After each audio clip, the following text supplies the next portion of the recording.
Sir ಯಾಕೆ back light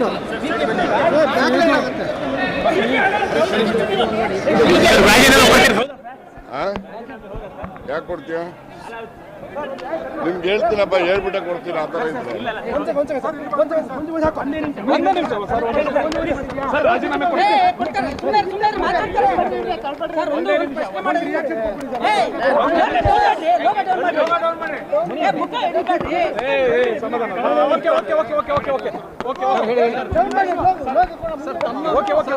sir ತಾವು ರಾಜೀನಾಮೆ ಕೊಟ್ಟಿದ್ದೀರಿ ಅಂತ ಹೇಳ್ತಾ ಇದ್ದಾರೆ ಸರ್ ಸತ್ಯ ತಾವು ರಾಜೀನಾಮೆ ಕೊಟ್ಟಿದ್ರಿ ಅಂತ ನಾನು ಮುಖ್ಯಮಂತ್ರಿಗಳು ಭೇಟಿ ಮಾಡಿ ಬಂದು ಆಮೇಲೆ ನಾನು ರಿಯಾಕ್ಷನ್ ಕೊಡ್ತೀನಿ. ರಾಜೀನಾಮೆ ಕೊಡ್ತಾ ಇದ್ದೀರಾ ಯಾಕೆ ಕೊಡ್ತೀರಾ? ಹೈಕಮಾಂಡ್ ಒತ್ತಡ ಅಂತ ಇದೆ ಸರ್. ಹೈಕಮಾಂಡ್ ಒತ್ತಡ ಅನ್ನುವಂಥದ್ದು ಹೈಕಮಾಂಡ್ ಸೂಚನೆ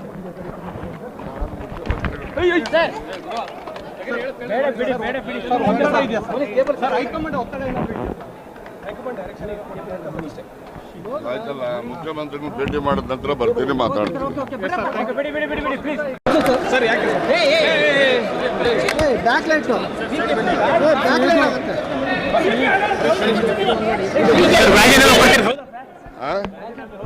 ಯಾಕೆ ಕೊಡ್ತೀಯ ನಿಮ್ಗೆ ಹೇಳ್ತೀನಪ್ಪ ಹೇಳ್ಬಿಟ್ಟೆ ಕೊಡ್ತೀನಿ ಆ ಥರ ಇದ್ರೆ ಒಂದೇ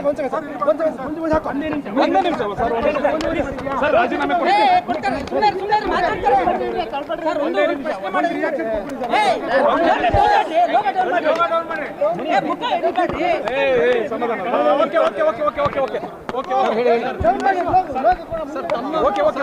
ಸರ್ ತಾವು ರಾಜೀನಾಮೆ ಕೊಟ್ಟಿದ್ದೀರಿ ಅಂತ ಹೇಳ್ತಾ ಇದ್ದಾರೆ ಸರ್ ಸತ್ಯ ತಾವು ರಾಜೀನಾಮೆ ಕೊಟ್ಟಿದ್ರಿ ಅಂತ ನಾನು ಮುಖ್ಯಮಂತ್ರಿಗಳು ಭೇಟಿ ಮಾಡಿ ಬಂದು ಆಮೇಲೆ ನಾನು ರಿಯಾಕ್ಷನ್ ಕೊಡ್ತೀನಿ. ರಾಜೀನಾಮೆ ಕೊಡ್ತಾ ಇದ್ದೀರಾ ಯಾಕೆ ಕೊಡ್ತೀರಾ? ಹೈಕಮಾಂಡ್ ಒತ್ತಡ ಅಂತ ಇದೆ ಸರ್.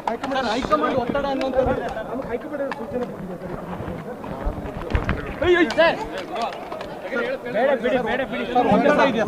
ಸರ್ ಹೈಕಮಾಂಡ್ ಒತ್ತಡ ಹೈಕಮಾಂಡ್ ಡೈರೆಕ್ಷನ್ ಆಯ್ತಲ್ಲ, ಮುಖ್ಯಮಂತ್ರಿಗಳು ಭೇಟಿ ಮಾಡಿದ ನಂತರ ಬರ್ತೀನಿ ಮಾತಾಡ್ತೀನಿ.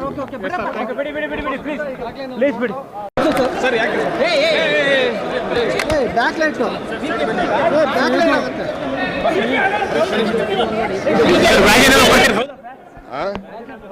ಯಾಕೆ ಕೊಡ್ತೀಯ ನಿಮ್ಗೆ ಹೇಳ್ತೀನಪ್ಪ ಹೇಳ್ಬಿಟ್ಟೆ ಕೊಡ್ತೀನಿ ಆ ಥರ ಇದ್ರೆ ಒಂದೇ ನಿಮಿಷ ಸರ್ ರಾಜೀನಾಮೆ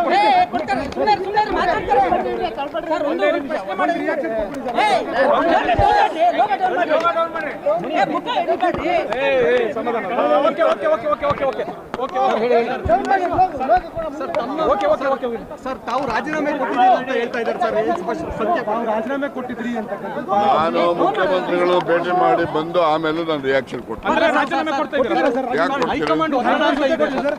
ಹೈಕಮಾಂಡ್ ಒತ್ತಡ ಅನ್ನುವಂಥದ್ದು ಹೈಕಮಾಂಡ್ ಸೂಚನೆ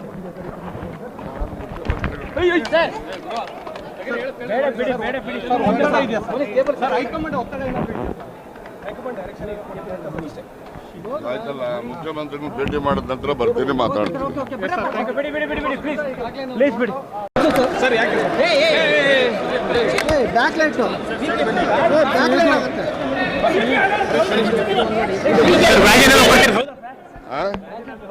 ಯಾಕೆ ಕೊಡ್ತೀಯ ನಿಮ್ಗೆ ಹೇಳ್ತೀನಪ್ಪ ಹೇಳ್ಬಿಟ್ಟೆ ಕೊಡ್ತೀನಿ ಆ ಥರ ಇದ್ರೆ ಒಂದೇ ನಿಮಿಷ ಸರ್ ರಾಜೀನಾಮೆ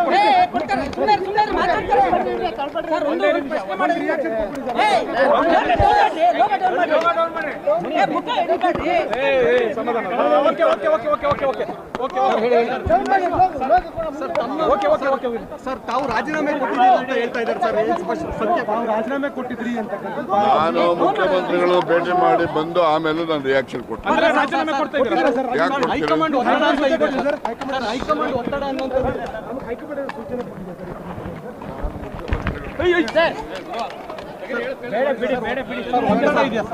ಸರ್ ಹೈಕಮಾಂಡ್ ಒತ್ತಡ ಹೈಕಮಾಂಡ್ ಡೈರೆಕ್ಷನ್ ಆಯ್ತಲ್ಲ, ಮುಖ್ಯಮಂತ್ರಿಗಳು ಭೇಟಿ ಮಾಡಿದ ನಂತರ ಬರ್ತೀನಿ ಮಾತಾಡ್ತೀನಿ.